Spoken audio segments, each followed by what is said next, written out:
Alors, cette première vidéo, elle sert à vous présenter le Padlet. Et en vous présentant le Padlet, finalement, à vous faire un état des lieux de tout ce qu'il reste à faire par rapport à cette orientation de fin de seconde, tout ce que nous avons à faire ensemble. Et après, je vous ferai vidéo par vidéo ce qu'il y a à faire au moment où il y a à le faire pour que vous ne soyez pas noyé dans toutes les informations et que vous ne puissiez ne passer à côté de rien. Et comme ça, j'espère que je vais vous rassurer.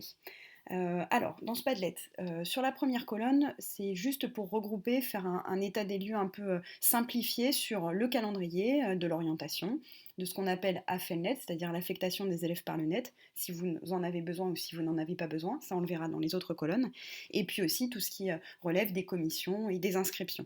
J'ai fait aussi deux cartes mentales, une pour je suis en seconde générale et technologique, qu'est-ce que je peux faire, je suis en terminale CAP, qu'est-ce que je peux faire.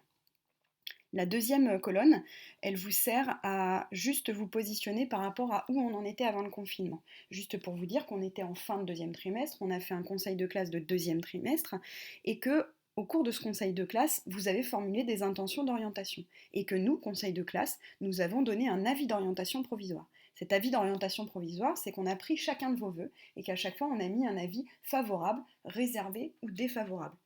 Sauf pour la voie professionnelle où on a mis oui ou non.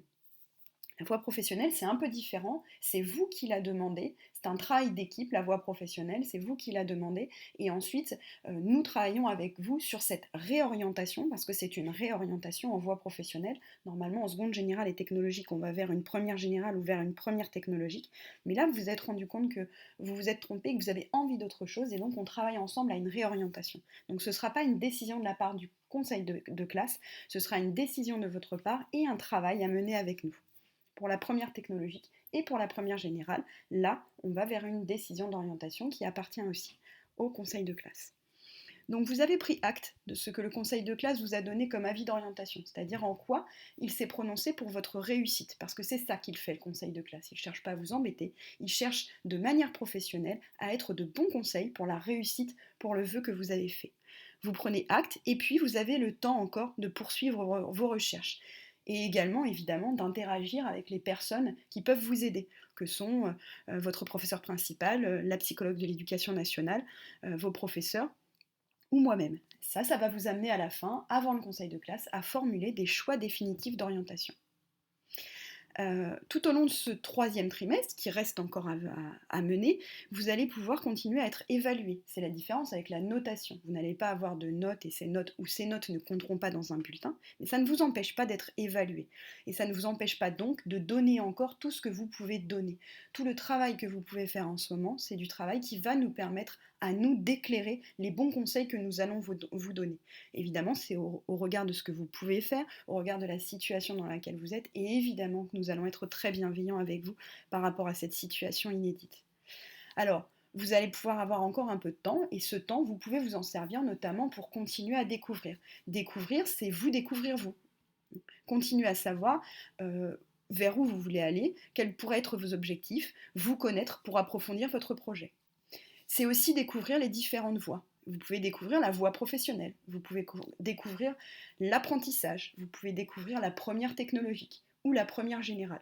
Et là, je vous ai mis à chaque fois, sur chaque colonne, un ensemble d'informations qui vous permettent de connaître particulièrement ce qui se passe à Joliot-Curie, puisque c'est votre lycée, mais aussi ce qui se passe ailleurs autour de vous. On arrive avant le conseil de classe du troisième trimestre et là donc vous allez faire, vous et votre famille, un choix définitif d'orientation. Ce choix définitif, vous allez pouvoir l'intégrer à votre fiche dialogue. Je vous ai mis une fiche dialogue modifiable, mais vous allez avoir de toute manière un échange avec votre professeur principal et vous allez pouvoir donner les informations de votre vœu définitif à votre professeur principal avant le conseil de classe du troisième trimestre. Alors, on pourrait dire jusqu'ici tout va bien, c'est pas très compliqué, j'ai juste une fiche dialogue à remplir où je dois mettre mes choix définitifs d'orientation pour le conseil de classe. Sauf que ça se complique, parce qu'en parallèle de ce que je dois faire pour la fiche dialogue pour le conseil de classe, j'ai cette procédure qu'on appelle AFELNet, l'affectation des élèves par le net.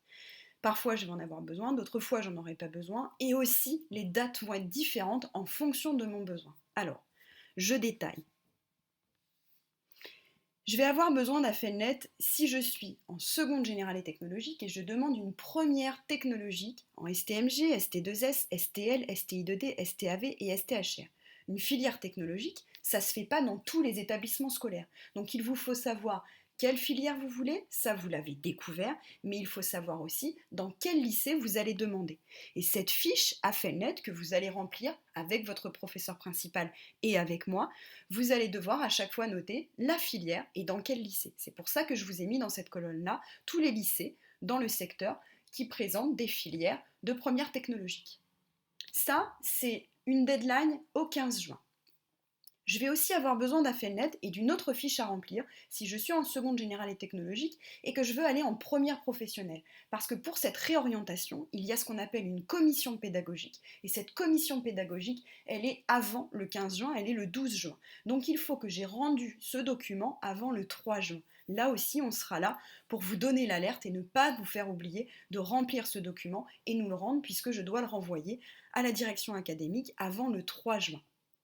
J'ai aussi besoin d'AFELNET si je suis en terminale CAP et que je veux demander à la fois pour aller en première professionnelle, mais aussi si j'ai envie de demander un autre CAP en un an ou si j'ai envie de demander une mention complémentaire. Là aussi, une fiche à remplir et une deadline, mais cette deadline, c'est celle du 15 juin. Il y a aussi les cas particuliers pour la demande d'AFELNET. Je veux un autre établissement que celui dans lequel je suis censée aller. Et je veux utiliser pour cela une fiche particulière d'AFELNET, qui est une demande d'assouplissement de la carte scolaire. Elle est demandée dans certains cas. Les cas sont des cas de handicap, prise en charge médicale, je suis boursier, j'ai un frère ou une sœur dans l'établissement que je demande, mon domicile est plus proche de l'établissement que je demande, et j'ai un parcours scolaire particulier que je motiverai dans une lettre.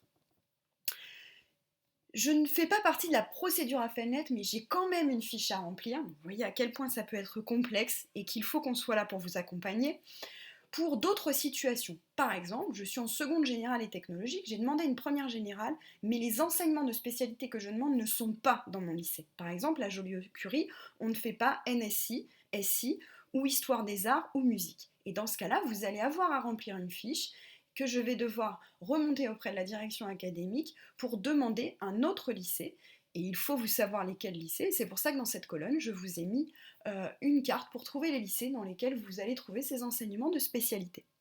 Je dois aussi faire cette procédure hors AFELNET, mais quand même une fiche à remplir, si je souhaite aller dans des premières particulières que sont la STD2A et la première S2TMD.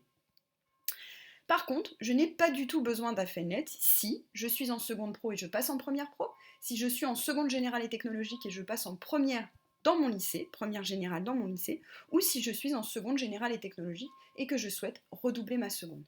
Alors, petit focus sur je souhaite redoubler ma seconde. Ce qu'il faut savoir, c'est qu'en cas de désaccord avec la proposition d'orientation du conseil de classe, il y aura une phase de dialogue et que pendant cette phase de dialogue, on aura la possibilité de se mettre d'accord sur le fait de redoubler la classe de seconde, ce qui pourrait être nécessaire pour l'élève pour réussir.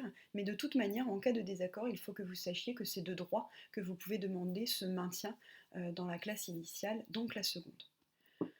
Donc je suis au conseil de classe du troisième trimestre. Je récapitule, vous avez rempli la fiche dialogue avec vos vœux définitifs d'orientation et puis vous avez rempli les différentes fiches qui permettent de suivre cette procédure AFELNET quand vous avez besoin de la suivre. Le conseil de classe, lui, va statuer des propositions d'orientation du conseil de classe. Il faut donc attendre ce conseil de classe avant de pouvoir faire tourner la machine AFELNET, puisque c'est le conseil de classe qui est décideur entre guillemets.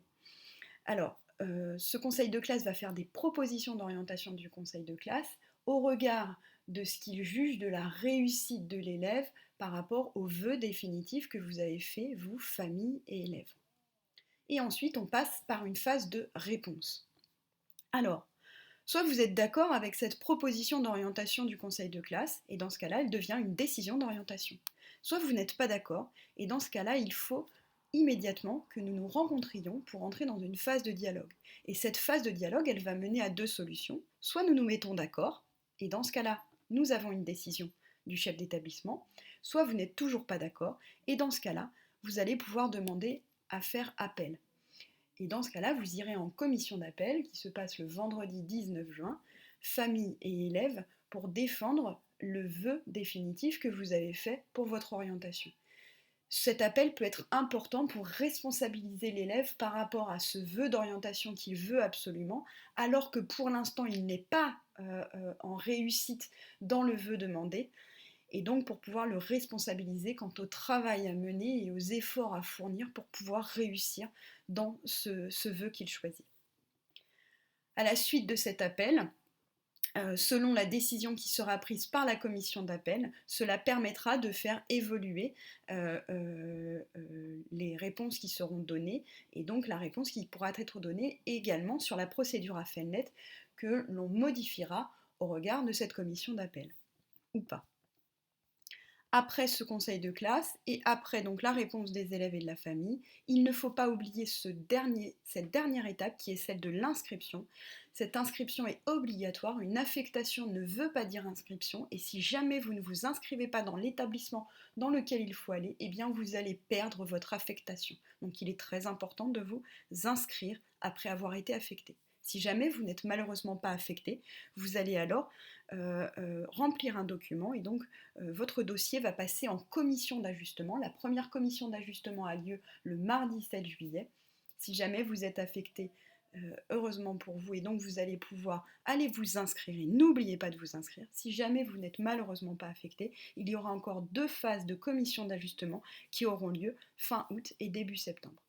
Vous avez dans la dernière colonne des ressources en plus qui vous permettront de pouvoir découvrir des choses supplémentaires pendant cette phase de construction de vos vœux définitifs. Voilà, j'espère que tout est clair. Les autres vidéos vous permettront de suivre au fur et à mesure tout ce que vous avez à faire pour ne rien oublier. Rassurez-vous, nous sommes là pour vous accompagner.